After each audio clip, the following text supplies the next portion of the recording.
Welcome to the ThunderCast, your martial athletics podcast produced by the fans, for the fans, with your hosts, Russ Livingood and KD Hudnall. We're bringing you the thundering word on the thundering herd each and every week, so keep it right here.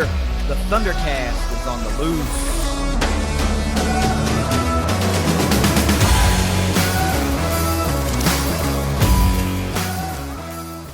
Thanks for downloading another episode of the ThunderCast. You can follow us on Twitter at ThunderCast_pod and over on Facebook. Give the page over there a like as well. And by now, by golly, you need to be over and subscribe to the ThunderCast YouTube channel. There's a lot about to be going on over in that area. That's going to be YouTube exclusive stuff. Also, if you'll note, we've been trying to make an effort to send people over there with the ticket giveaways, trying to help you get over there to subscribe to the YouTube channel. Trust me, you're not going to want to miss what's coming up really, really soon over there. Look, it has been a massively busy week. Saturday in particular was super busy, and we're going to talk about all of that. And when we get to Around the Herd, there has been a lot of cool stories that have gone on this week. I don't know that we'll be able to limit it to just 5 things because so much cool stuff has gone on, and just some other things of note that we have to talk about.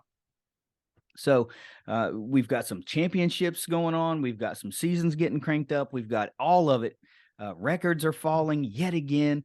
This is good stuff. So we need to get into all of this stuff. But right now, let's get a quick word from our sponsors at 304carwreck.com.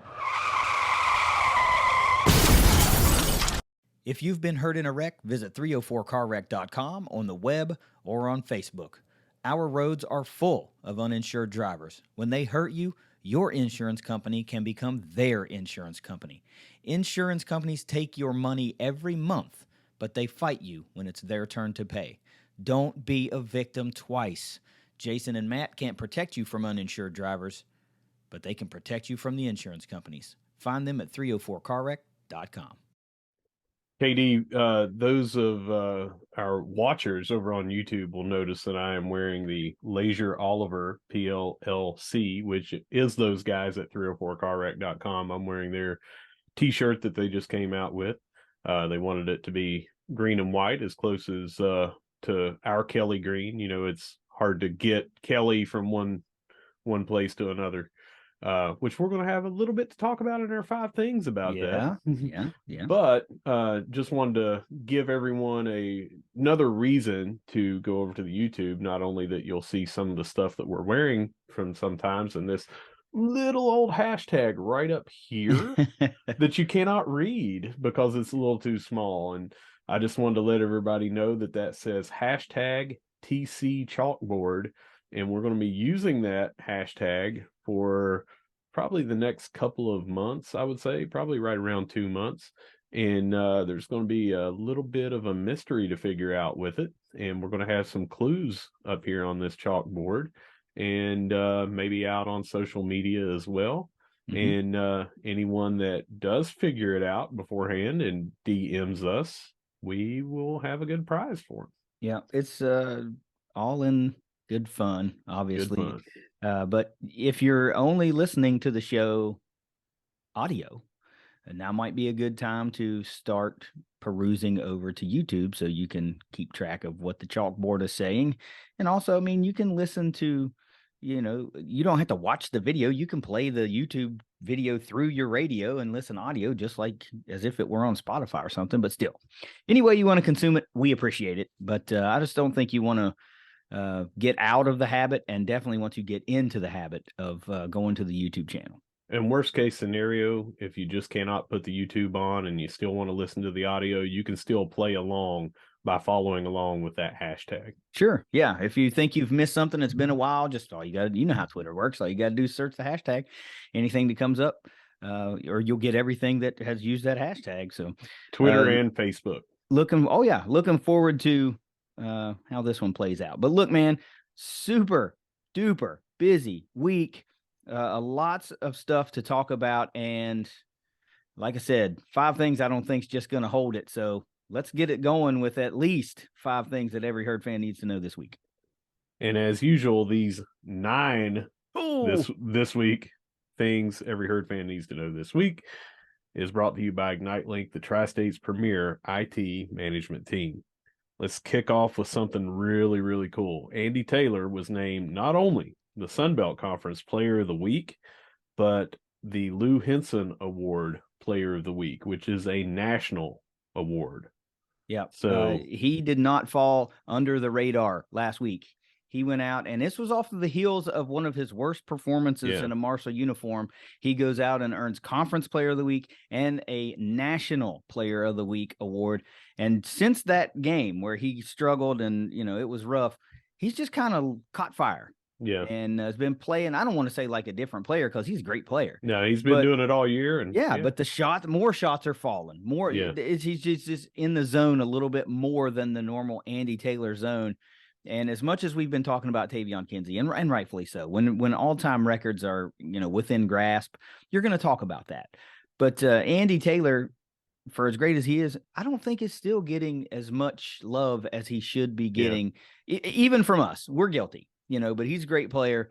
And these awards that came his way are so merited, man. He's been so vital to the win streaks, the wins, down the stretch here as Marshall and Southern Miss and James Madison, Louisiana and Troy are all vying for that, top four, being the top four in the Sun Belt. Andy's just been so instrumental in those wins. So that week, Kinsey also put up stupid numbers, just absolutely stupid. He hit 37 in one of them and everything. And for Kinsey to be beaten out by his teammate just tells you how good of a week that Andy had. The two of them together had an amazing week. And we'll talk a lot more about basketball and those individual players later on when we get to Around the Herd. But great award. I don't know if that's the first time we've won that award. Definitely since we've started covering the show, of course.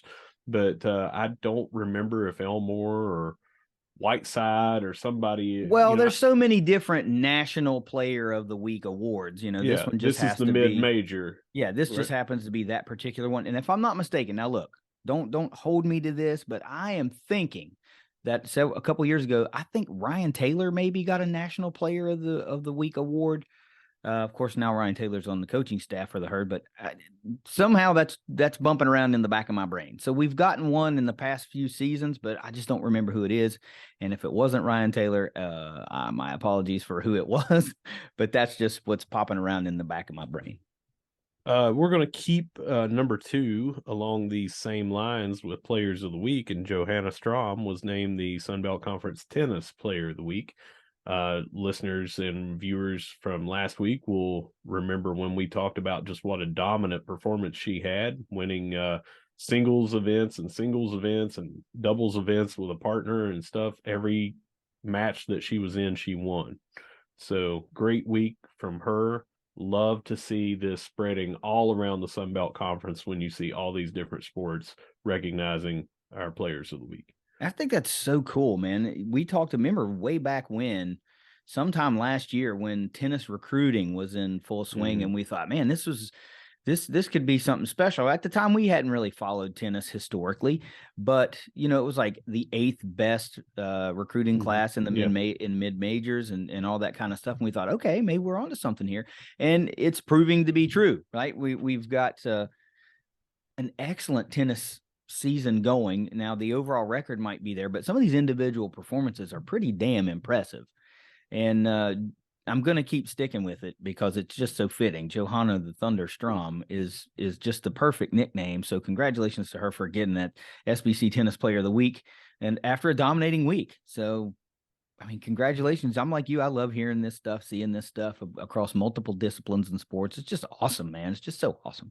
I can't wait until the week comes that we sweep the awards for the Player of the Week in every sport that's played that week. Yeah, we'll have to keep our eyes out on that. Well, I'll tell you what, that's going to take an amazingly dominant performance during a football season, just because they don't like to do that stuff. They like to find someone else to spread the wealth around. But I don't know what it'll take, but that one will be tough. It won't be the first time it's happened, though. Marshall has done that before. Yeah, kind of like when they gave the 3rd best quarterback in the conference, Grayson McCall, the Player of the Year Player of the award. Year. What Yeah. shots fired? Sorry. All right. Aaron Dobson is returning to Marshall for our number 3 thing. He is going to be an offensive quality control analyst. How cool Yeah. is that? Like, I have it how on good cool is that? authority that he is showing them how to do a backwards one-handed catch in the end zone. That's I don't know if that's something you can teach.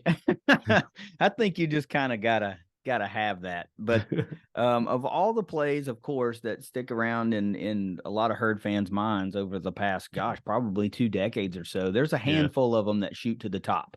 And that Byron Leftwich getting carried down the field will always be one. Aaron Dobson's backhanded catch on top of defensive pass interference, I must say. It wasn't called, but if you've seen the close-up of those pictures, the guy was in his uniform. Yeah, he's like pulling his arm down. Yeah. Didn't matter. And that's definitely one of them.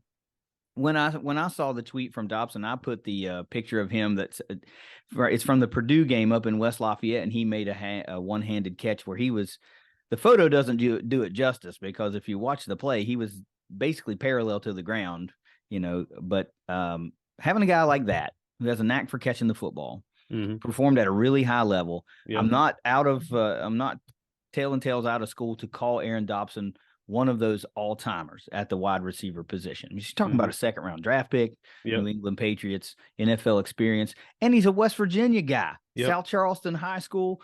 I mean, all of that flavor that you want coming right back home to Huntington, West Virginia, to go toe-to-toe and share some knowledge with our wide receiver room. I love it, man. I tweeted that it feels right. It feels good. And it does. That's from my personal account. And it does. It feels like this should happen. So I'm really excited about this one. And I bet the guys over in the Shoey, players, the coaches, administration alike, is probably equally excited to see what Dobson's going to do in this quality control analyst role. Not all of our 5 things each week are positive, and we've got one here that is not. So we're going to go ahead and talk about it and then try to end on some more positive things. But number 4, David Early has been dismissed from the basketball team. Personal reasons is the quote unquote reason that has been given. We're not going to speculate. No, it's been a long-standing policy of mine personally that I don't speculate on things when players are dismissed, or this is not the case, but if a player is arrested or anything like that, it's not my place to pass judgment or hold or speculate. I just say he's not a part of the team anymore. Personal reasons is what is out there, and basically all you can take from that is Marshall's got one less player on the roster right now. Surely that has an effect in the locker room, because guys are friends and they're tight. He's been on the team for a couple of years, and he's an excellent role player. He's played quality minutes for us earlier in games that were vital to the success in that particular game. So this is going to sting a little bit, and it stings a little bit more because he's a local guy. He's a Chapmanville kid, and Logan. Logan. Yeah. And it was a big get when Danny was able to get him to Huntington. So this one stings, but hey, all you can do is wish him the best, appreciate what he did in a Herd uniform, and hope everything's okay. Right. Yeah, and long term, we're talking about another scholarship that will be available. So it'll affect recruiting. The ripple waves from this, as it's toward the end of the year, it already happened this week, which we're going to talk about later in around the Herd. But the day that he's dismissed was Thursday, and that's when we had a game, and it affected our rotation when we had foul trouble. So the ripple effects are going to be big. So we did want to bring this up and talk about it. Fans need to know. But as you said, we are not going to speculate, because we're not insiders. We tell everybody, and even if I had the inside info on what it was, if it's not out there, I'm not going to put it out there until I can verify 100%. Here's what it is, and somebody made a statement about it. Yeah. I mean, it's just not, it's none of my business, right? My business ends where the player's not on our team anymore. That's it. Like that's what it is. So again, we wish him the best. We hope everything's okay. Whatever those personal reasons mean, that can be a myriad of things, but hopefully everything is okay. And, the Herd will press forward. I hope Mr. Early can press forward and, find if his next stop is a better stop, then great. Hopefully it's a win-win when it's all said and done. Yep. All right, number 5, Oliver Simla signs with Louisville City Football Club. That'll be a lot of fans are still around in this Louisville, Lexington area. Hopefully get to see him play in his professional career. And we wish him all the best there as well. And they, from the social media stuff, seem to be very high on him. Obviously, they signed him, Well, but they should be. but you know what I mean? I mean, Yeah. sometimes people are signed for depth and things like that, but they have really been promoting him, and I think that he'll make a good impact from there. Yeah, he looks like the type of guy that would make, I don't know anything about Louisville FC, right? But he looks like the type of guy that would make a good face of the program, because he's a winner, national champion, young and energetic dude, and he just looks like he could rally support for that team, especially if he goes out and performs. I mean, if you turn into a brick wall out there and nothing gets by you, people are going to start to like you a whole lot quicker. But how cool is that it's a 3-hour drive from Huntington, and not to mention all of our fans, Herd fans and Herd soccer fans that live in Lexington, may live in the surrounding areas of like E-Town, or maybe up in the Louisville metro area in like some parts of Indiana, or maybe even, Cincinnati. So you get an opportunity to continue following the trajectory and the career of a Herd all-timer, man. This is really cool. It was, I'm not going to say it's a bummer, because it's cool that Milo Yosef was signed in Tulsa, but that's in Tulsa. You can't just hop in the car and head to Tulsa for an afternoon game. You can hop in the car and head to Louisville for an afternoon game. Unless you're going to Tulsa, West Virginia. Yeah, I don't think they got a football club. Spelled differently, most of the time pronounced the same, even though it shouldn't be.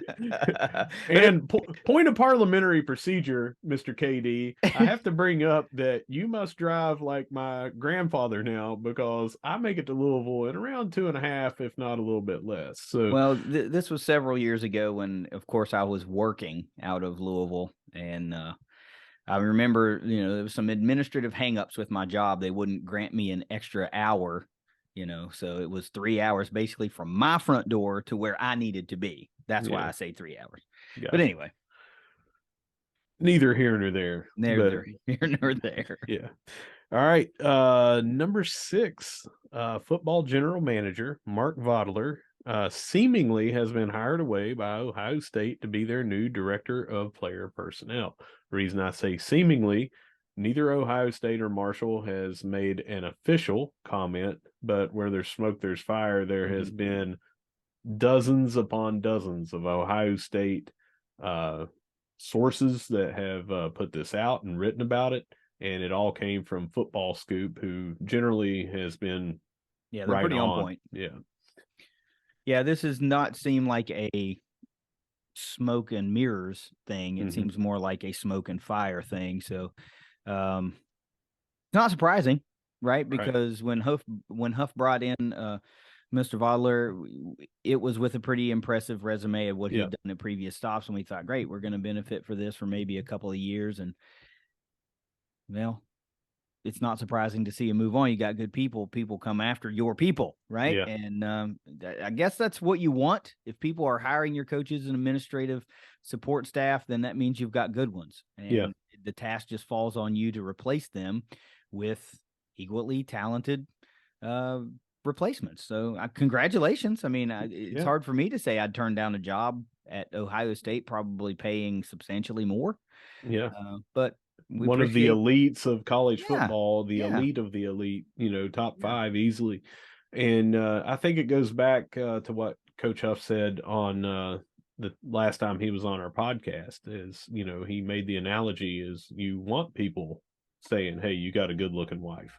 You want people to come after your coaches. You want people to come after your personnel. That just means you've got the right people and you're doing everything the way it should be. And he's now got talking about Vodler. He's got experience at, amongst others, Alabama and Ohio State now. Yeah. So obvious, the 3 elites, of course. But that is got to be impressive and show how in demand he is. I want to say that I saw in that article that he'd also been at like Virginia Tech and maybe Tennessee.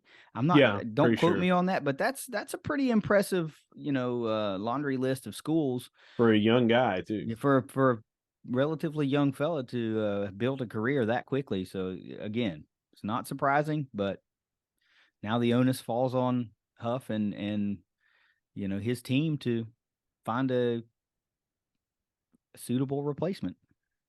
Next up, we've got Marshall has extended their deal with Nike, and it also includes BSN Sports. I'm pumped about that. Yeah. I mean, it's goes without saying now that you need to be a Nike school. Like whether you or me like it or not doesn't matter, because the players want to be dressed in Nike apparel, right? They just have the cool stuff, and it is what it is. But um, that's great. We continue to be a Nike school. I don't think that was ever really in question. I can't see that, we were actively shopping to go somewhere else. But I don't know so you'll have to fill me in on what the second part of that is.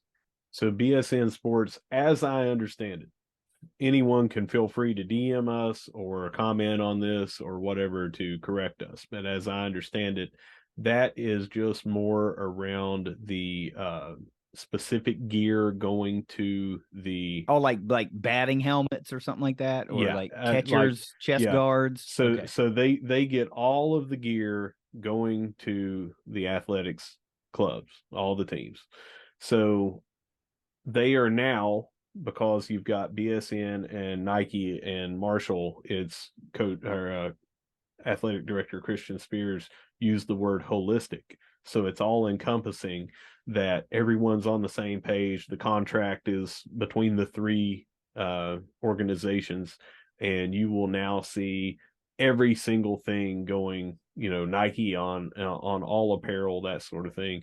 Out in the retail market, we will all have the same shade of shirts, gear, hats, all that thing. No more seeing, how often a friend of mine joked real recently that when he was down at Coastal Carolina, he could tell how many people were living down at Coastal going to this game, living in the Myrtle Beach area, because they still had the older, more hunter green stuff.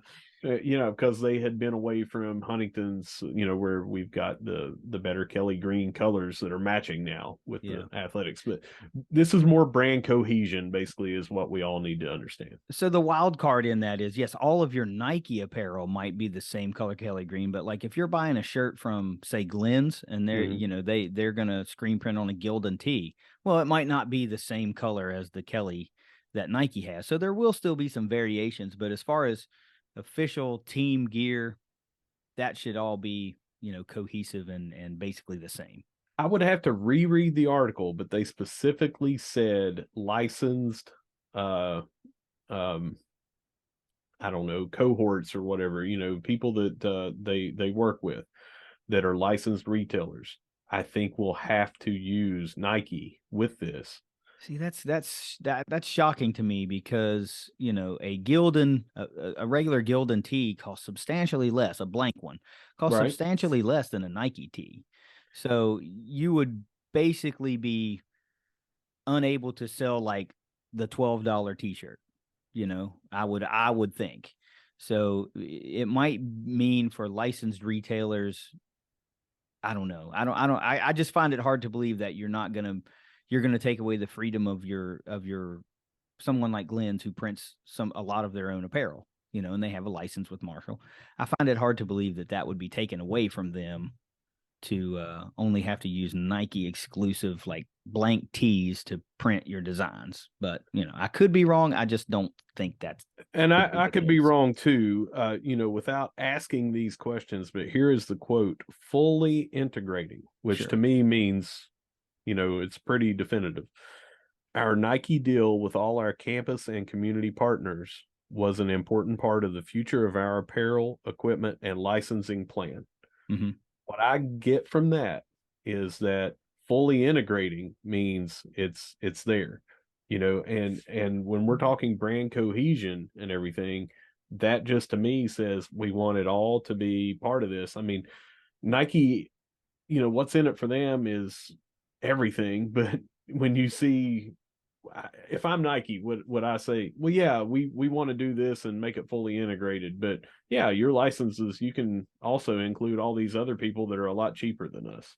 I don't know. I just don't think it is. I think it means maybe something like you can't be putting Marshall stuff on like an Adidas shirt or a Columbia jacket, something like that. But as far as just like blank t-shirts and sweatshirts, I don't know. I mean, I could be wrong, but I just don't, because Marshall's, licensing deals with third parties are for the use of the logos. That, like, I don't think Glenn's for example, needs a license with Nike to use their apparel. You know what I mean? They sell they it. go through Marshall. Right. So I just don't think that's the thing. I would be very shocked if the only thing you can buy would be a Nike t-shirt, sweatshirt, jacket, whatever, hat, anything.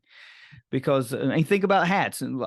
Zephyr is the big brand that has most of Marshall's hats, right? There's a handful of Nike hats. I'm wearing one of them, but there's others out there. So I would think that there will be some other options. I could be wrong. I just don't think that's the case. I don't think I've ever seen that before, because even the biggest schools, Nike schools, the Michigans that have the Jordan brand, and Ohio State, for example, Oregon famously. Yeah, you can get more than just Oregon's a great example, Yeah. because you can get more than just Nike stuff with the Oregon logo on it. So if they're not making Oregon do it, then they ain't gonna make Marshall do it. That's what I'm saying. You may be right. I'm hung up on fully integrated and for our licensing thing. But that just may mean just for the university's athletics, fully integrated could be. Because but we it said see our community partners. I know, but I mean, we see things like, well, I'm thinking that might mean like for those selling the sideline apparel, it's got to be the Nike stuff. It can't be something else. But I was thinking like, we see like for softball, for example, they have a lot of Mizuno stuff. Mm-hmm. Well, will they continue to be able to use Mizuno, or will everything they have now have to be Nike? See, that's the kind of stuff that I wonder about. But anyway, you slice it, I'm glad we're still a Nike school. I think that's cool. I would like them to open up the filing cabinet a little bit more and give us some more uniform options, because, a lot of us G5s are just, it's like we get the same uniform as other G5s, just in our own color scheme. And it would be cool to have some options to be able to differentiate a little bit more, rather than, what it says across the chest, or something like that. I'm not saying we have to go all Oregon. We don't have to have a different uniform combination for every week, but it would be nice to be able to have some freedom to look a little bit different than Coastal Carolina, or a little bit different than Southern Miss. It would be cool. That would definitely be cool. Yeah, I know what you're talking about, because when I'm thinking back, it was probably West Virginia came out. This is a long time back, and had I don't know what you call it. It looked a lot like when the Denver Broncos revamped and had those curled lines and things like that. And I thought, oh, okay, they got new uniforms and they came up with this design. And then you see someone else on the other side of the country has that exact design just in their team colors. Yeah. And then there were like 5 or 6 of them. It just takes away from the uniqueness, takes away from the branding and that sort of thing, when, like you said, you look interchangeable with somebody else. Yeah. All right. We are going to keep it going and talk about the Hall of Fame committee that expanded, and that was just brought about yesterday. Several new names. We're not going to list them all. This is on Herd Zone if you want to read about it. The kind of news that came out of this is now it is going to be a biennial every 2 years. Oh. Yeah. Or wait, is biennial? Yeah, it's every 2 years. Gotta be. Biennial is twice a year. Yeah, biennial is every 2 years. Anyway, every 2 years they're going to do the Hall of Fame. Well, that's interesting. I wonder if they'll just have, larger classes that would basically equal out to the same number as if they were doing it annually, or if it'll be roughly the same size classes we see on an annual basis, just done every 2 years. That'll be worth noting, I suppose.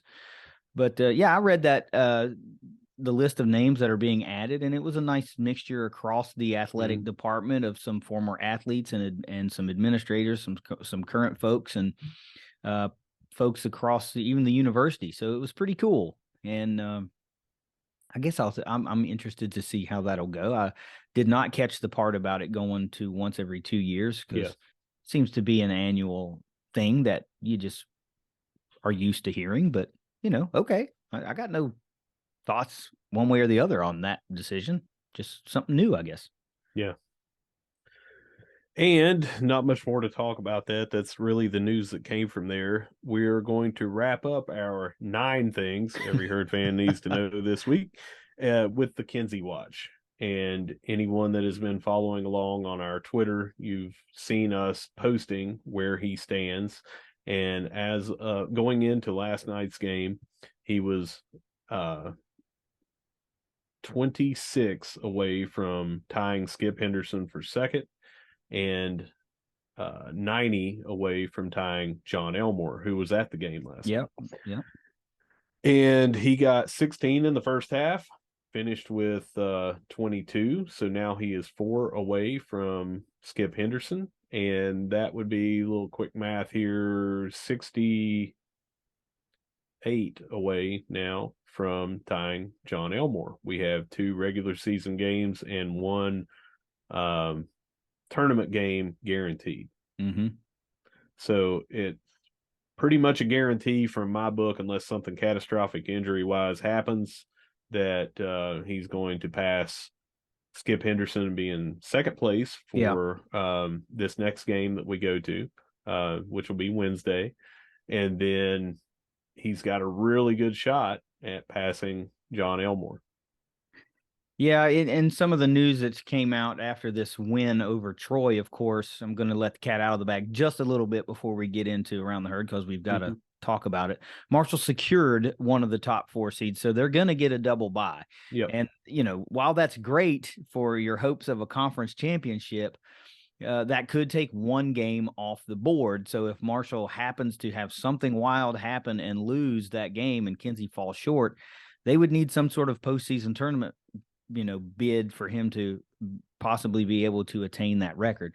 But I think you're right. I think it's basically a foregone conclusion that after the next game, he'll be the number 2 all-time leading scorer. It should happen probably fairly early in the first half. Now in retrospect, it seems kind of a damn bummer that we're closing the season out on the road, because Marshall would have even if one of these last 2 games was a home game, the home crowd would have been treated to seeing him move into second all time. I mean, they could have happened, last night, but it would have just taken, a little bit more of a scoring focus, a little bit more of a me attitude. And that's really just not how he rolls. So it sucks that that's going to happen on the road, but man, still cool. How cool is it that Herd fans will have been treated to some of the most prolific scorers ever in the last decade? I mean, we're talking about the current number 1 and current number 3, soon to be number 2. And you also throw in guys like CJ Burks in there and guys that might not have been around long enough to rank on the all-time list, but think about guys like Stevie Browning. I mean, Austin Loop was the 3-point leader before Elmore took that one away. We've seen a lot of prolific scorers in the D'Antoni era. It's pretty cool, man. It's pretty cool. Yeah, I think it's once Taylor's season ends, I think that we're probably going to have 4 of the top 10 under the D'Antoni era, and then you've got Ryan Taylor, who's one of his years was under Harrion, and then the rest were under D'Antoni, and he's in that top 10 if I'm not mistaken as well. Taylor, which we'll talk about a little bit more later, but if he comes back next year, he's got a really good shot of finishing in that top 5, top 3 even maybe. See, that was confusing to me back on Andy real quick, because I'd heard somebody talking about, him he could come back or he could play again. And then I was like, well, was somebody misinformed, because he went through the senior night last night? But I guess it's a lot like football. You go it's a lot like football because you don't know what you may ultimately do. Right. Yeah. And if you're unsure, like Huff says, just walk, get it over with, and you can focus on, the rest of your season and your future. So it would be, I mean, it goes without saying, that would be monumental to have him back for the herd. But as I understand it, it's expected. However, he is also well sought after. He of has course, he has been extremely loyal to Marshall yeah, over the last few years, as has Kenzie. yeah. If you guys think that they have not had offers or Oh, could go, you're fooling yourself. yeah. If I mean, even if someone hasn't reached out, all they would have to do is dip a toe in the water to get an offer. Yeah. Both of those. Yeah. Anyone, I mean, they're the in my opinion, the top guard duo in the country. Also, Right yeah, now. we got the best backcourt in the country. Yeah, I think so. I mean, so probably the highest scoring, I would say. Yeah, so they have been extremely loyal. I would expect him back, but you never know in this day and age. I mean, he's got a degree. He could do what a couple of players did after they graduated, and one went to Louisville and one went to EKU. A couple of years ago. So he may or may not come back. If he does, it is really going to impact obviously next year's team to have a fifth-year player. So this is not this wasn't a setup, but this does seem like the perfect time to say maybe it's a good time to go to check out what you can do with the Thunder Trust. Just saying. Yeah. I'm not saying that this is that's out there, like Andy's not holding Marshall hostage. Like I want this or else, but I'm just saying if push comes to shove, we need to be in a position to make a move. And Russ is right. These guys have been incredibly loyal. Yeah. But you can't expect them to be loyal to a fault, right? Because they have futures to think about and all that kind of stuff. So if the right opportunity comes along, you have to at least listen. I mean, you would listen to an offer. I would listen to an offer. If a competitor wanted me, I would at least listen.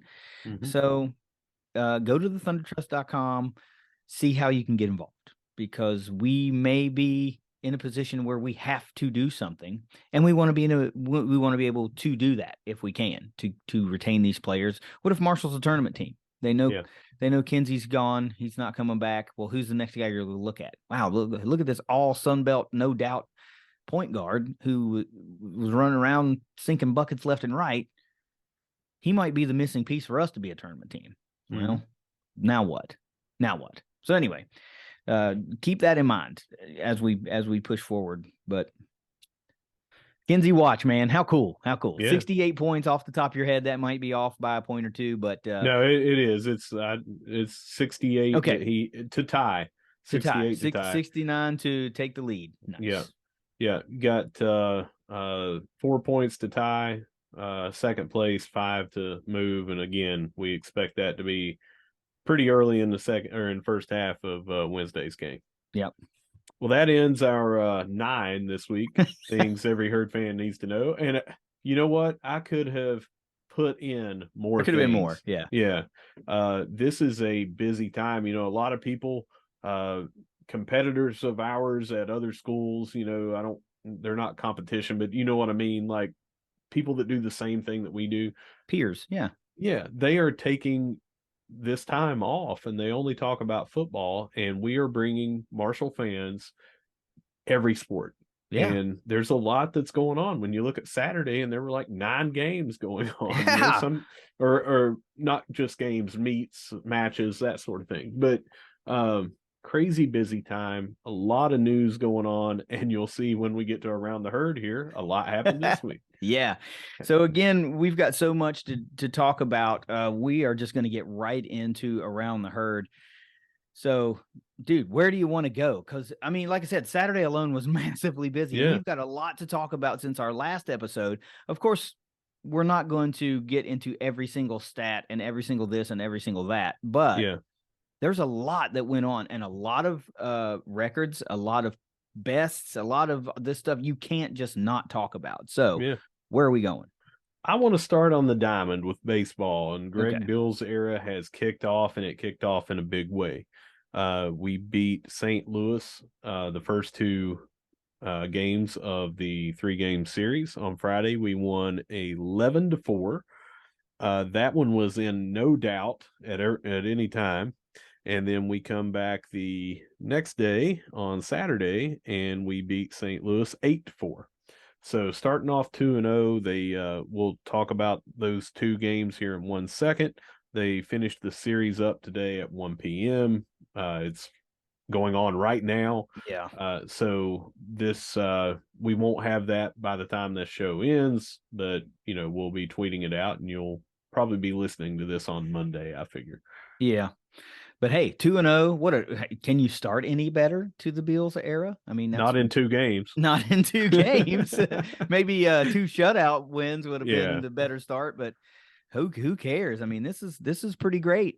I guess what we have to talk about is the pitching, right? Remember, we brought in a new pitching coach. Well, Wags did, and he was retained.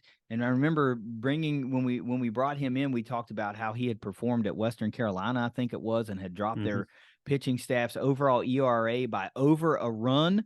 And we had talked about that as a point of emphasis going into the 2023 season for Marshall. We could start off strong, but it seemed like if games were tight down the stretch, we just didn't have enough pitching to close out some of those wins, and would give up some late comeback victories throughout the season last year.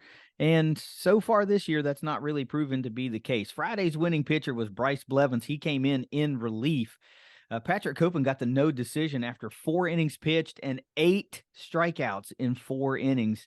What an excellent opening day for Patrick Copen. And then on Saturday, the winning pitcher was Drew Harlow. He only pitched 3 innings, but he turned in 7 strikeouts in 3 innings. So a couple of pitchers putting up some big numbers in the K department in a fairly short relative innings pitched.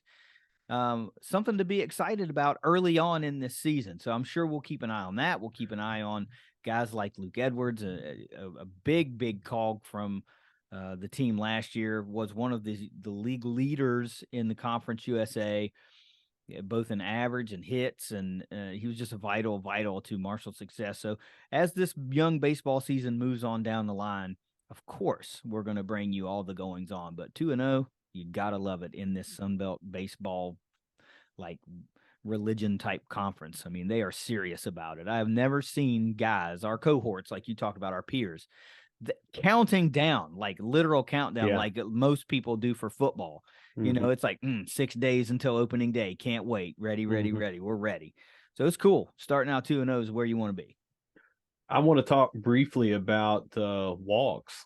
In that 11-4 opening victory, we had 11 walks. Our first 2 runs came off of bases loaded walks. I mean, the patience at the plate, that sort of thing, getting the proverbial ducks on the pond is huge. Our pitching, we gave up 5 walks in that first game. And then the second game, when we went 8-4, we only give up 1 walk and we get another 6. So, or 5, 5 or 6. But anyway, getting walks, not giving up walks. That's just, I mean, how often do you hear it from Little League or T-ball on? T-ball. A walk's as good as a hit. Can't get a walk in T-ball, but you get what I'm saying. Well, we've talked about that before, right? Free base runners. You specifically talk about on base percentages. It's much more of an important stat than necessarily batting average, because if you can get on base, you can't score unless you get on base. Right.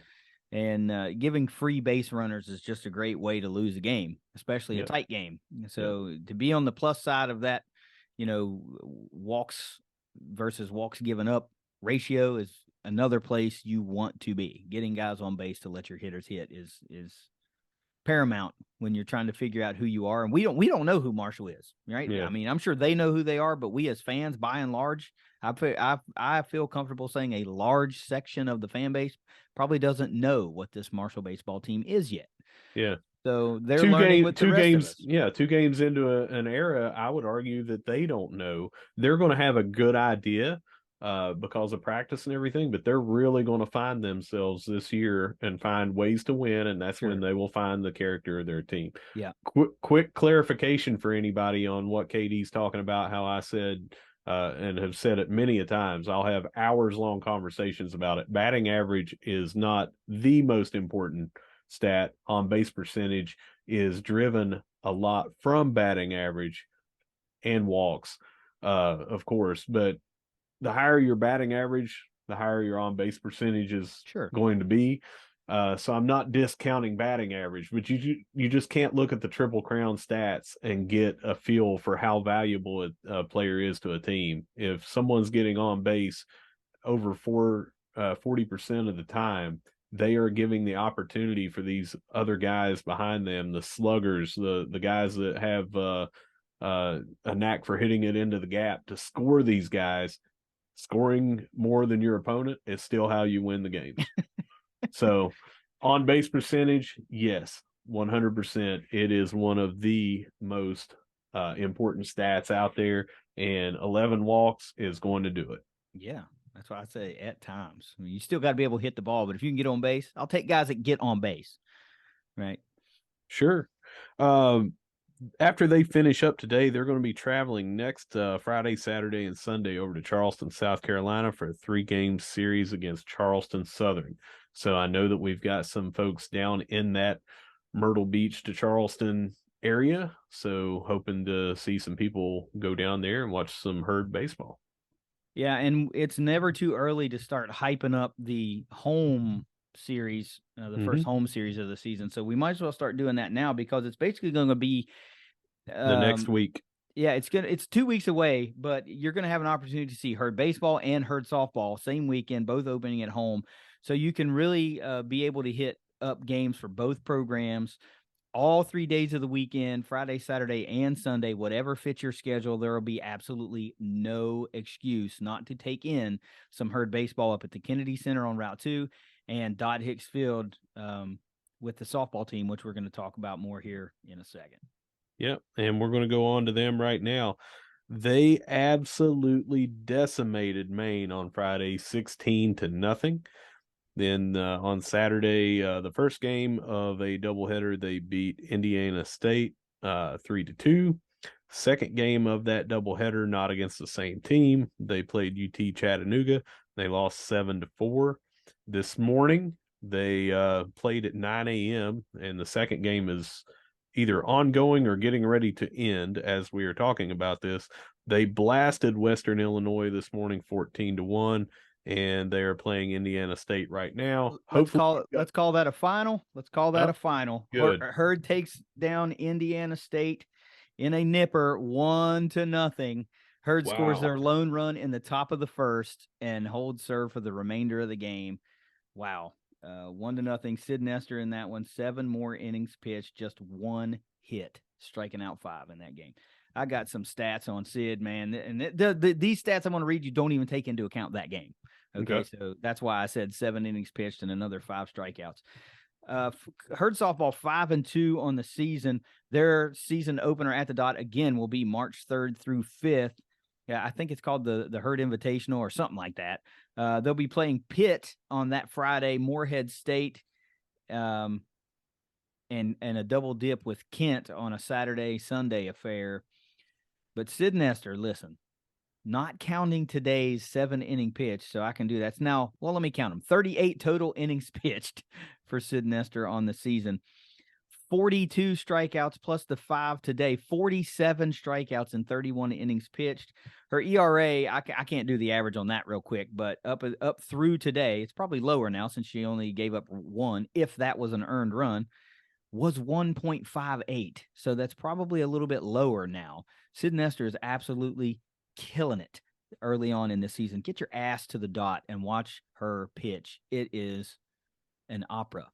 I mean, she is great. It's something fun to watch. Little correction for you. What? You said 5-2, but that did not include today's game, so you don't have that updated yet. There's 7-2. Yeah, 7-2 now. That's right. Yep. The other stats you guys, well, not all of them, but we talked about how this softball team's built a little bit different. They're not, driving the ball out of the ballpark as often as they did last season. Through 7 games, Herd only, well, I guess it's 9 games. Yeah. Through 9 games, the Herd only has 4 or 5 total home runs as a team. Autumn Owen and Riley Lucas both tied for the team lead with 2. So this is a more of a, if you want to call it traditional, I don't know, type of softball to where you have to rely on hits and base running and manufacturing of runs.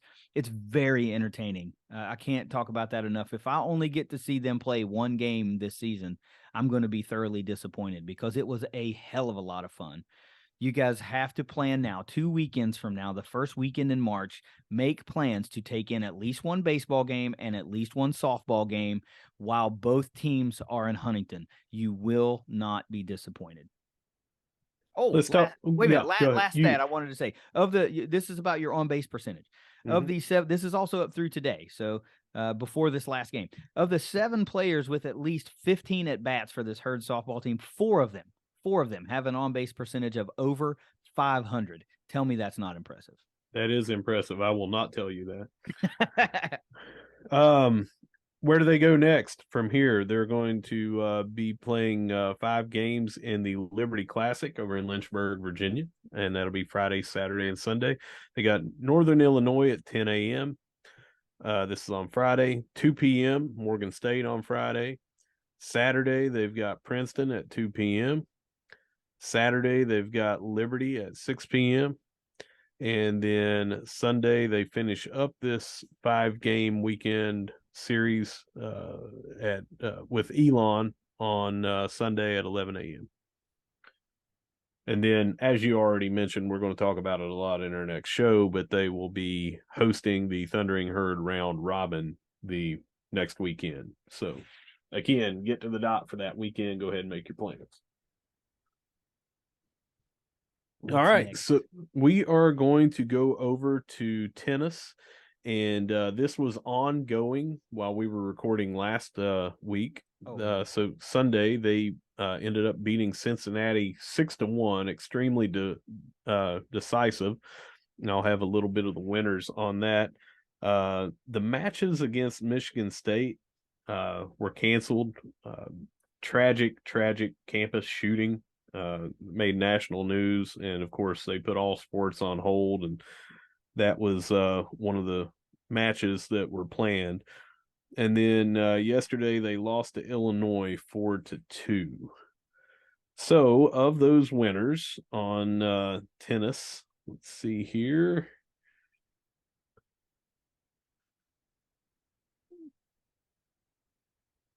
Sorry, man, I had the wrong thing up. Women's tennis, and of course, Johanna Strom, as we mentioned, was coming off that dominant week the week before, and they ended up on this Cincinnati. Go with the singles first. Vander Hayden and Strom in doubles. I said singles first, but this is doubles. Ended in 5-5 in one set.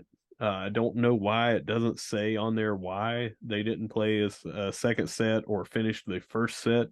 But continuing the doubles, Sophia Hurion and Aisling McGrain won 6-2 in theirs.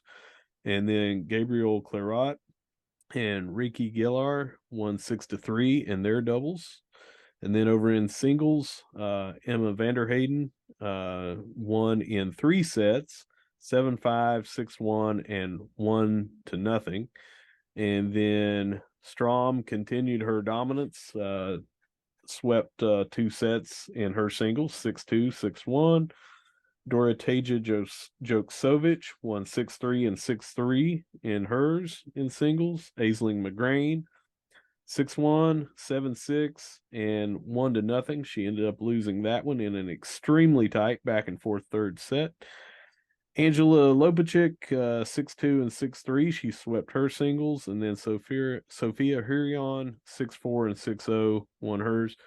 The Herd came just in that one back and forth. You know, they had the one tie that don't know why that match didn't finish, but that one that went into a third set and she ended up losing. That was really the only loss in a dominant day against Cincinnati. I don't know how Cincinnati's program is, but anytime you can nearly sweep a match of singles and doubles, that is a great day for the program.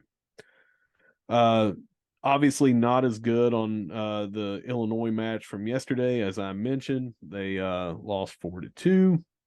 I've got that up if you want me to go through it. All right. So in doubles, really the only The only downfall was Vanderhayden and Strom lost 6-2. Aisley McGrain and Sophia Huron won 6-4. Reiki Geller, Gabriel Clarat also won 6-4 in singles. It was really not that good. The lone winner for the herd in the singles was, of course, Johanna Strom, 6-4, 6-0. Everybody else lost, with one exception of an unfinished match. Dorotea Joksovich, 7-6, 5-7, and then an unfinished third set. So that one's up in the air. Marshall overall loses the match to Illinois 4-2, brings Marshall 4-4 overall on the season. Johanna Strom continues to impress, but I guess Illinois must have some pretty good tennis players, because for us to kind of get handled, these scores, some of them were pretty close, but not really, So Indiana or Illinois must be pretty strong. What's next on the where's the next meet or match? I don't know. I didn't Is see there that one? on there. Yeah, I don't know. We'll have that out on Twitter, but I'm just not seeing it right now. Okay. We're going to go on over to swim and dive. The herd finished 6th out of 10 on the in the Missouri Valley Conference Championships. The big news is they got an overall win in the 1650-yard freestyle by Esther Laban. I didn't see the second place time, but she finished at 16 minutes 50 seconds on there. And we had, over this 4-day event, we had several top 5 finishes, a couple early second place finishes in diving. Grace Kelsheimer was one of those.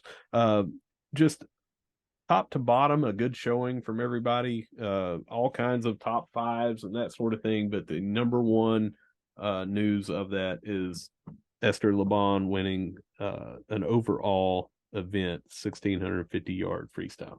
Yeah, I saw that we also captured silver in one event. I can't remember what it is, and the article here, at least one of them isn't showing what it is. Maybe this is it. 4 It top was 5 finishes. No, it was the day before that. They Okay. had two second place finishes. But I was following along, and Mhm. reading the recap like of the day. Yeah, And these articles kept saying posted a lifetime best, posted a this best, the yeah, 6th fastest in program history, the right. 4th fastest in program history. So that's the type of stuff that we keep telling you is you have to hit your peak at the right time. And our swimmers and divers seemingly did that, to post personal bests again, because it's not like they were not doing that throughout the season as well. So you could see that our swimmers were improving as the season went along, and their times got faster and faster Mhm. and faster. And then we got to championship week, and their lifetime bests were set again. All-time best. We're talking all-time program bests, top 10s across the board in so many of these disciplines and events. It's very impressive. Now, is it a little disheartening that Marshall was only able to get 6 out of 10 teams? Yeah, it is. But for all I know, Missouri State is a freaking swim and dive powerhouse. I don't have a clue. I can't sit here and tell you that I know anything about Missouri Valley swimming and diving, but I can tell you that we have some excellent young swimmers and divers, and I am really excited about what the future of this program looks like once the Sun Belt starts sponsoring those of or that sport. Which is next year. And Yeah. we have talked about this before, but they were faced with a lot of travel Mm-hmm. on a short notice that they were going to be in this conference. And even these championships, you had to travel, several hours away to get through them and everything. And it's a 4-day event. I don't know how many hours away they were, but let's say 7, I don't know, 8. Um, but anyway, we are, just like all sports, really looking forward to the Sun Belt. Um, I feel like Marshall is on the rise in everything. It seems like everything we talk about, it just seems positive and trending upward. And I feel that move to the Sun Belt was just such a catalyst for Yeah. much of that. So I'm really, really looking forward. I mean, this is the only sport that we have that's not in the Sun Belt Conference right now, and it starts next season. Well, and now the season's over in the Missouri Valley. Right. So for all intents and purposes, it is. So Yeah. now all of the sports are in-house in the Sun Belt Conference, and Marshall is not an outlier anywhere. No associate memberships anywhere. Everything is now fully in the Sun Belt Conference. All we're waiting on is the Sun Belt to sponsor the sport, and we all Yeah. know that's coming. Yeah. They've already announced it. So. Yeah. All right, we're moving over next. Track and field, the Sun Belt Conference. Speaking of them, the indoor championships are Monday and Tuesday of this week. So we will have news on our social media about that. Women's soccer is hosting Concord next Friday at the Vet here in Huntington at 7 p.m. So see a little bit of spring soccer early before March even gets here. You'll be able to take place in that. Head on over. No word on tickets. I'm going to assume that it's just come on in and watch them. Well, it might be an excellent opportunity to go out and see some of these new look players. Yep. Remember, we hit the portal pretty hard, got a couple of folks, and they were out recruiting. So there's going to be several new faces on this team. And it'll be, you get your first look at how they might operate as a cohesive unit now, and what we can expect, at least a little taste of what we might be able to expect come full-blown soccer season. Next, we're going over to women's basketball, and two heartbreaking losses. Very, very close. 2 games, total of 3 points in the 2 games that we lost by. Lost 63-61 on the road at Georgia Southern on Thursday, and then on Saturday at Georgia State, we lost 55-54. We come back home for ODU on Wednesday at 6 p.m., and that is senior night. Make sure you get out there for that. And we will finish the regular season on Friday at 5 p.m. hosting James Madison. So we really needed this Georgia swing to get us in some better position, because we are looking up at Georgia Southern right now in the Sun Belt standings. Yeah. Georgia State is really the one that stings, because, that's a game you should have won. That's a game we should have went in and won, because they're 3 games back of the herd in the current standings. Marshall's fallen smack dab in the middle of the Sun Belt Conference standings right now. And when I say smack dab in the middle, they might be 8th, 1, 2, 3, 4, 5, 6, 7, 8th, with a handful of games to go. And they're 2 games back in the loss column, away from Georgia Southern, who is just in 7th. So they really got to have some help to climb for some better seeding here. But this was rough. They were on a big win streak. They took the loss. We thought they might bounce back, and now that loss has turned into a 3-game skid. But back home against Old Dominion, that's not going to be an easy game. Old Dominion's 19-10 on the season, in 4th place, really tied for 3rd place, and just 1 game out of being tied or in sole possession of 1st place in the Sun Belt Conference standing. So this is going to take some doing, and, we'll have tickets to the game. Obviously, it'll be senior night, Wednesday, 6 p.m. Get out there, show out for your seniors. We'll be giving the tickets away, but we need 2 big wins to close out this season to help us with some overall seeding. And really, you just want to get a senior night win. You want to send your seniors out the right way on their home court. They've put up with a lot. There's been a lot of adjustment. There's been a lot of turnover. There's been a lot of just a whole lot of new conference, new players, new coaches, new philosophies, new everything. And it would be nice for them to go out, one more time on the home court. But let's go back real quick and let's talk about these scores. Mahogany Matthews, Abby Beeman. Mahogany Matthews, 13 points against Georgia Southern. Beeman with 11. Rashayla Scott finally goes under double digits, gets 8 in the game. That seemed like that was a streak that went kind of forever. And then against Georgia State, it really just wasn't falling. Rashayla Scott back over in the double digit mark, 18 points. Abby Beeman with 10, but they didn't get that 3rd score that they really need. And of course, it ended up in a 1-point loss to Georgia State. And there had a bunch of other players that chipped in, Sidney Scott had 8 and Mahogany Matthews had 6, but the bench scoring really wasn't there. And we really just needed that third score to go for a good dozen points. And this is a Herd victory. But it is what it is. It's all in the past. We got an excellent opportunity coming up this Wednesday to start a 2-game winning streak before the regular season ends, and that's exactly what we need to do. Both of those games saw the Herd fall behind, which has been a theme, and then they came back, which has also been a theme. In the first game, if I'm not mistaken, I think it was the first game, they were down 23-9 early in the second quarter, and they reeled off 12 in a row to come back 23-21. Later in the second half of the next game is when they really made a run in the third quarter. Again, though, if you don't fall behind, I know we said that jokingly, but if you don't fall behind and then you can put on one of these runs, you're beating these teams. It feels like we're just off on a small piece to being a more dominant team. And I love this team. You can't not love this team. Right. They are the comeback queens. They're just killing it on never giving up. And it doesn't matter if they put the bench in to come back. Whatever they do, they come back. They do not quit. They have heart. But if they could just figure out, getting those shots to drop or limiting those turnovers or whatever that prevents them from being down so much, they're going to turn it around. Yeah, and you know what? It's not a slight to them, but the never quit only takes you so far, right? And it's admirable. It is, but sometimes it doesn't equate to wins, and we see that a lot. And I think you're right. I think they're one missing piece away, and I don't know if that piece is a third scorer. I'm sure that would be a great addition, somebody that you could count on for 10, 12 a game, hands down.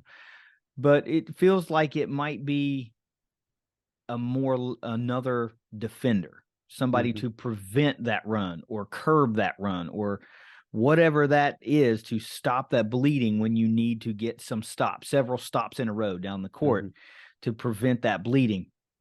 But they're right there. It just seems like they're right there. Yeah.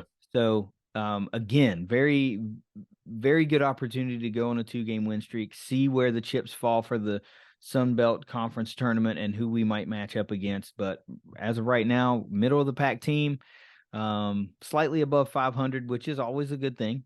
But, 2 more games above 500 sure would be nice to close this one out. Yeah. All right. Head on over to men's basketball. I was there for those, as you know. We ended up winning on Thursday in an all-time game, 84-83 against Georgia Southern. And then last night was senior night. We beat Troy 88-78. Traveling to James Madison on Wednesday at 7 p.m. And then who is currently currently third. They leapfrogged Louisiana, so it's number 2 versus number 3 in the conference right now.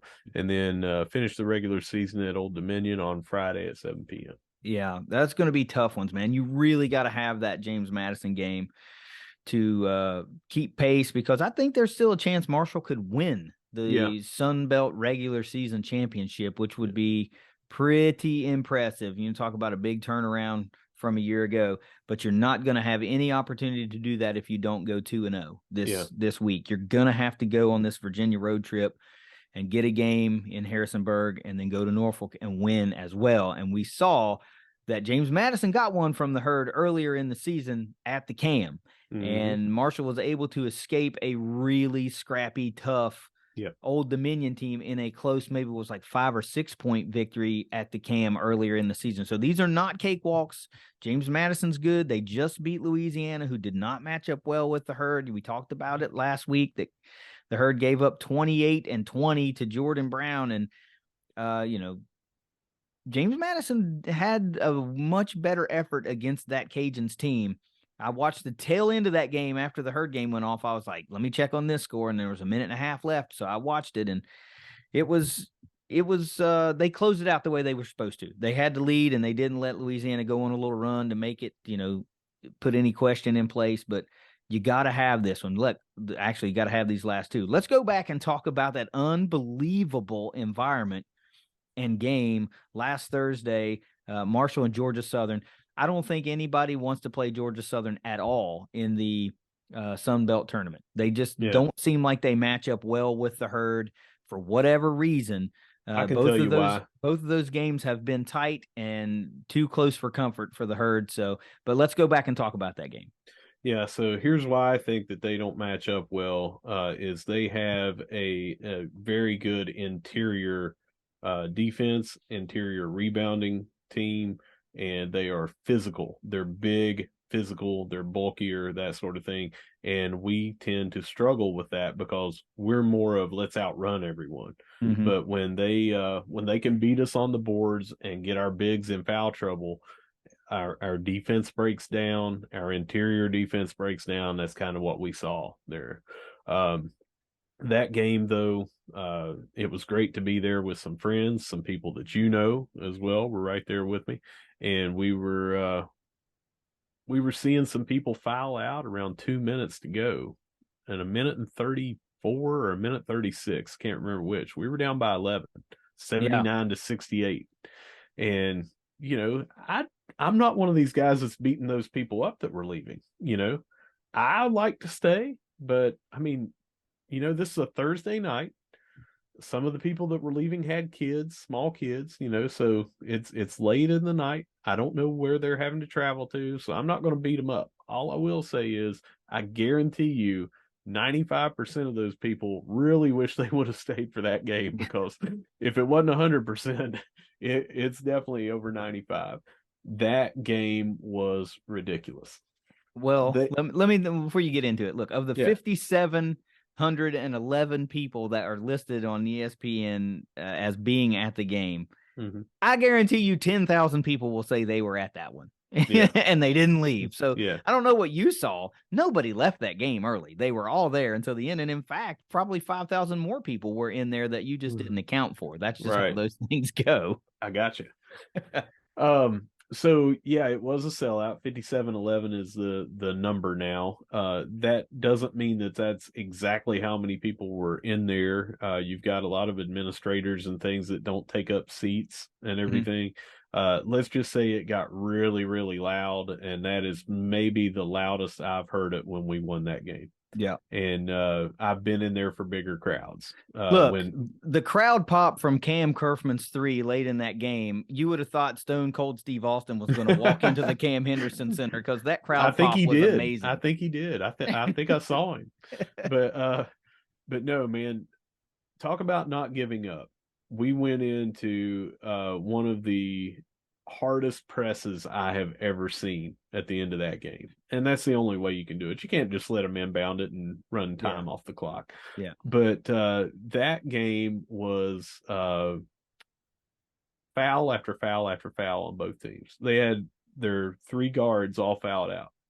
So that meant at the end of the game, they had bench players and forwards, and that was it, to try to go up against this press. And they made turnover after turnover after turnover, and we still had to capitalize on those turnovers and get points, and we got them in a big way. We were down 79-75.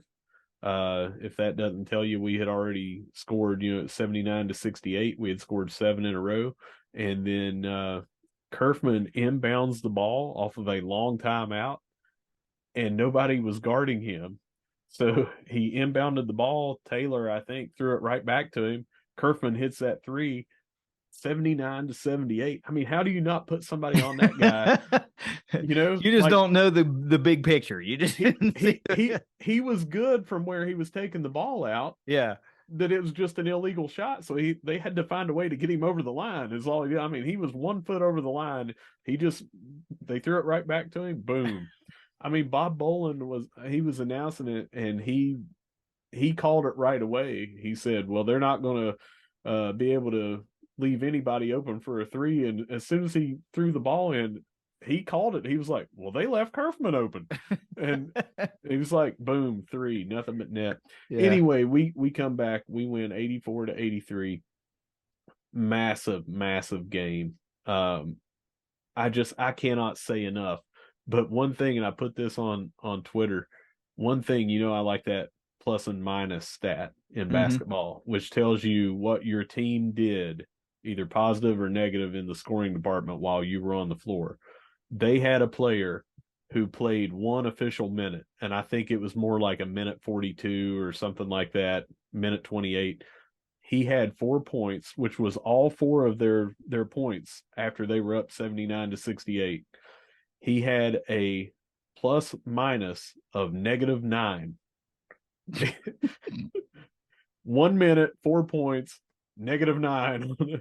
So we outscored him by 13 while he was there, and then he got or we scored 13 while he was on the court, and he got 4 points. Yeah, in a minute. He's like, guys, feed me the ball. Yeah, I'm a scoring machine. He had a dunk off of a yeah.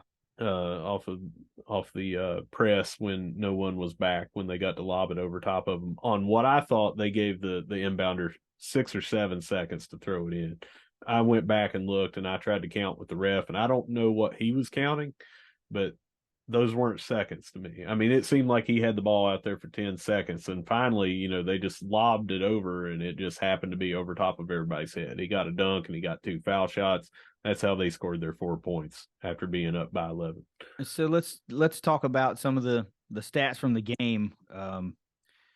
Tavion Kinsey and Andy Taylor had massive games. 53 of the Herd's 84 total points. Taylor leads the way with 28 of those points. Kinsey has 25 in that one. We talked about the rebounding disparity, and that continued a little bit in this game.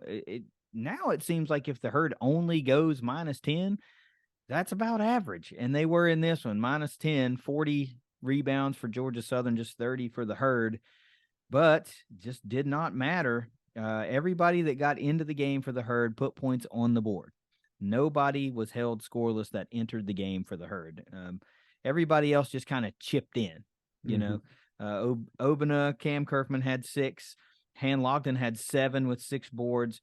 And then Miladinovich, Connor both had 5, and Wyatt Fricks chipped in with a bucket. And they needed every last damn point, obviously. Yeah. Every last damn point. And I think the thing that sealed it was, of course, you get into foul trouble, you lose all of your ball handling guards. You have to trust a player who's not normally used to being in those positions in a very critical position, and he turns the ball over. Yeah. With 6 seconds left, and Marshall just kind of squirrels away the victory, and the Henderson Center crowd goes wild, and the rest is history. So that game too, Han Logden and Obina were both in foul trouble early and had to come out, and that's when we just started getting beaten down on the boards, in the paint, that sort of thing. It was not our night early, and I commented to a friend of ours and said they need to put Gorin in, because we were putting in Connor and Fricks, but these guys were just so big. And Gorin came in, and he was that big body to at least just slow him down. Gorin can also shoot, and he ended up, when Jacob Connor got hurt on a foul, he got to shoot for Connor and made a clutch free throw. He had a clutch block. He had some clutch rebounds. Is he our starter now? No, he's not. But he's been in these games. He's got good touch on his shooting, and it's hard to duplicate putting in someone that's around 7'1" and as bulky as he is compared to what, Han Logden, who is a true freshman. Mm-hmm. He's probably got him by 35 pounds or so. Mm-hmm. So it was just great way, and we were down 11 deficient on our free throws, and then that stretch we made 7 out of 7 down the stretch, and without all 7 of those, you don't win that game. No, you don't win that game. It's all the things, not all the things, but some of the things that usually go wrong. Mm-hmm. The Herd came up in crunch time. Yeah. And we're able to put all of those things together and make enough plays, and it equaled out to a game that Marshall's going to talk about for a long time. Marshall fans will talk about that game for a long time, because it was the first part of a bookend series, final home stretch at home that ended just last night with senior night against Troy. Then Marshall gets an 88-78 victory, and it seemed like Marshall should have been in control of that game more. But mm-hmm. Troy had some players that Marshall just really didn't have that much of an answer for. particularly Nelson Phillips. He was tearing it up for the Trojans. He had 22 last night, and they took him out of the game with like 3 fouls or something like that for something like 4 minutes of game time.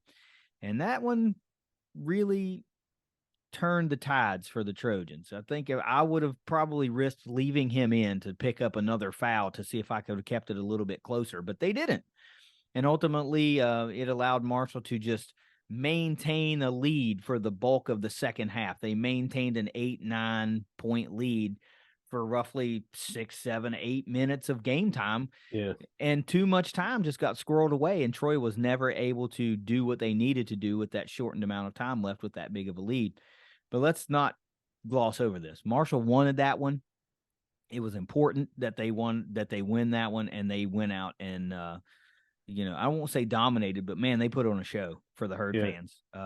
They were up by 12, and then it would go down to 6, and then they would get back up by 11, and toward the end of the game they were only up by 4. It got down to 4, but I mean, it seemed like this game was never really in doubt, even being down, but I mean, only up by 4 late. It just seemed like they were in control. Yeah. And it was little things. Let me tell you about this one thing that stuck out to my mind that, it was a really potential momentum swinging play. Troy gets a big dunk and they don't get back on defense, and 2 quick passes later, and we throw one right back down. Yeah. And that just nullifies any type of momentum that might have been built from that. And it just swings it all right back to the Cam Henderson Center crowd. Right. And gets them all on their feet again. Yeah. Thwarting any type of momentum swing immediately. It was a really great all around game. Marshall had 4 players in double digits. Han Lawton was the only starter not in double digits, and he chipped in with 7 points and 10 rebounds. Andy Taylor again leads the way for the Herd, 27 points. Kinsey has 22, and Kerfman and Obenek have 15 apiece.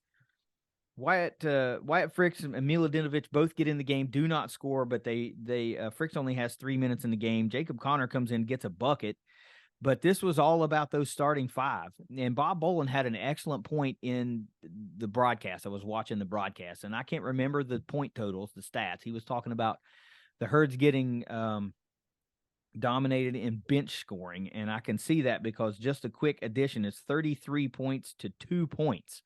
On bench scoring was the disparity. He said, well, that doesn't mean anything to me because all that says is that my starters are outscoring your starters, like whatever the huge point disparity is in that fashion. And I thought, I never really thought about that, but that's exactly what's happening. Marshall just had left no doubt. They won the rebounding game, 40 for the Herd, just 32 for Troy. They wanted this one, and that's all there was to it. They wanted it, and they went out and executed and gave the fans 2 unbelievable games at the Cam Henderson Center to close out this basketball season. It was awesome. Yeah.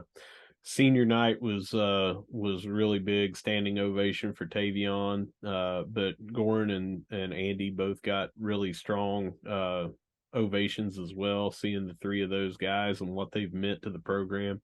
Goran is one of those players that is just absolutely beloved. And he does a lot, not just for basketball, but he plays the drums and supports the heck out of the soccer squads. And he's just one of those likable guys, and how you say the backup quarterback is the most popular player on the football team. It's almost like now our backup center he's not the most popular guy, but he is extremely popular. And anytime that he went into the game, especially on Thursday's game, when he went in, the fans just lit up, and he performed great, man. So way to I don't want to say close out their careers because, I know Kinsey's exhausted, but due to COVID, both Goran and Andy have an extra year that they can come back. We don't know if they will, if they'll go somewhere else, if they'll just not play, or if they'll, come back. We don't know. But you can't take away what happened on their senior night, that they got to go out and get those sweet shadow box jerseys and plaques that they had and everything with the roses. It was just really good night to go. Yeah, if both of those guys have an opportunity to come back, I really hope they do, because we've talked many, many times about the the advantage of having 2 7-footers that you can put into Yeah. the game at any particular time. And Obina at 6'8", with a much, I don't think he's a bigger body, but he's a thicker body. Yeah. It's just not somebody you can push around down low. Having those 3 guys back would be a big deal. I mean, potentially looking at the fact of where your only starter that you lose is Tavion Kinsey would be pretty amazing. Now, that's a Yeah. hell of a lot of talent to replace, Yeah. a hell of a lot of talent to replace, but only having to replace one as opposed to Kinsey, Taylor, Yeah. a big time reserve in Miladinovich. And we never know what happens in the portal. This is the portal era. So, this team could go from really great to a rebuilding scenario pretty quickly if some guys make some decisions. So hopefully they all come back, because Marshall's got something special brewing, something really special brewing. And they got some guys that they're recruiting heavily that, it's hard to sit here and say they could turn into a Tavion Kinsey type player, because those guys just don't grow on trees, right? I mean, you're an all-time great for a reason, but there's some star power there that they're recruiting. And if we can get a few pieces and augment what we're trying to do, then Marshall could be a sustainable force for a couple of years. There were at times during these 2 games, I think it was yesterday only, but we had both 7-footers in at the same time. And that just drastically changes your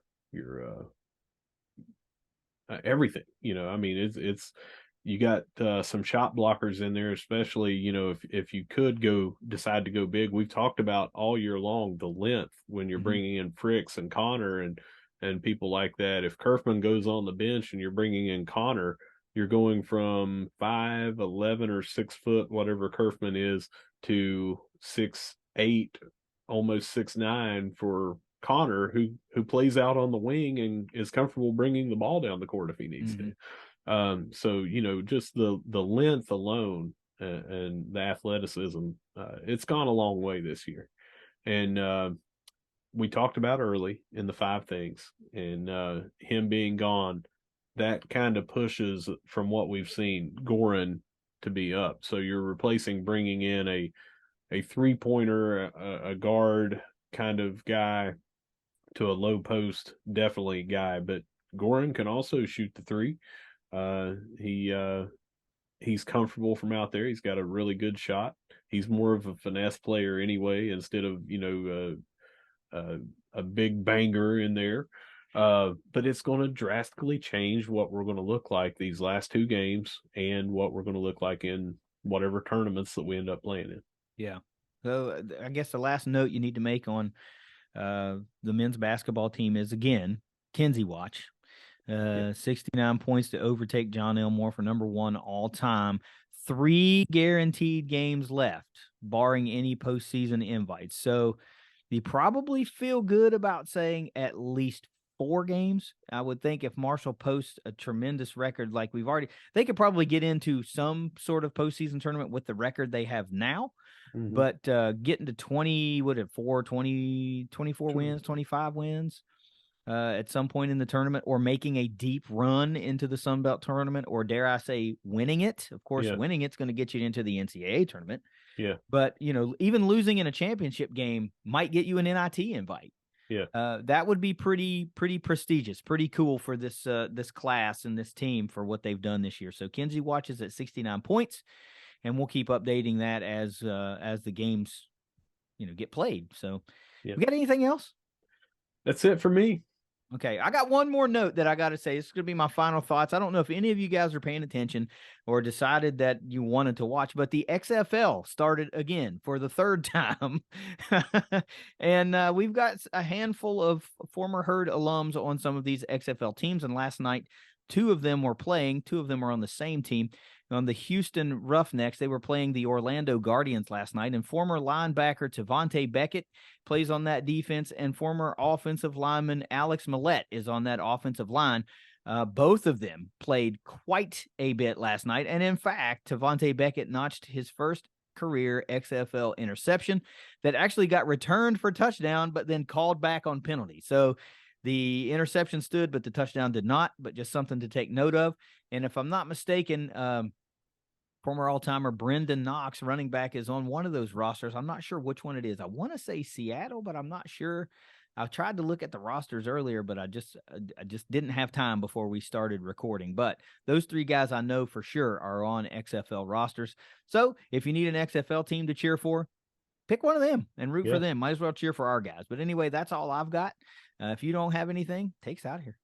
I do have something, and it's on a somber note, but previous guest and longtime friend of the ThunderCast, Stephen P. New, who a lot of people know as a booster for Marshall. His mother passed away after a bout with a long illness. And just from us at the ThunderCast, we want to send out our sincerest condolences to Steve. Our thoughts and our prayers have been with you and the entire family. If anyone is familiar with that episode he was on here, they'll know that we grew up in the same small town in southern West Virginia, in Gilbert, West Virginia. And I've known Steve and his family, and including his mother, for pretty much my entire life. So heartfelt condolences to them. And the funeral is today, and I wasn't able to get down there, but just really want to put out, our condolences to the entire New family. Yeah, I would echo those sentiments. I don't know them nearly as intimately as you do, but in conversations with Steve, he's a great fella. I feel like we are cut kind of from the same cloth. So all the positive vibes I can send from Tampa, Florida, all the way up to West Virginia are coming that way. One hell of a guy, hell of a Herd fan, a hell of a guy in general. So you always hate it when bad things happen to good people. So we're here for you, brother. Go Herd always, and we love you. Russ, take us out of here. All right. Whether you see us at the Cam, whether you see us at the Joan, whether you see us hopefully with you guys around March 3rd for baseball and softball over at the Dot and up on Route 2, no matter where you see us, we're going to be saying Go Herd. Go Herd. It's the ThunderCast. #TC Chalkboard. We'll see you next week. Later.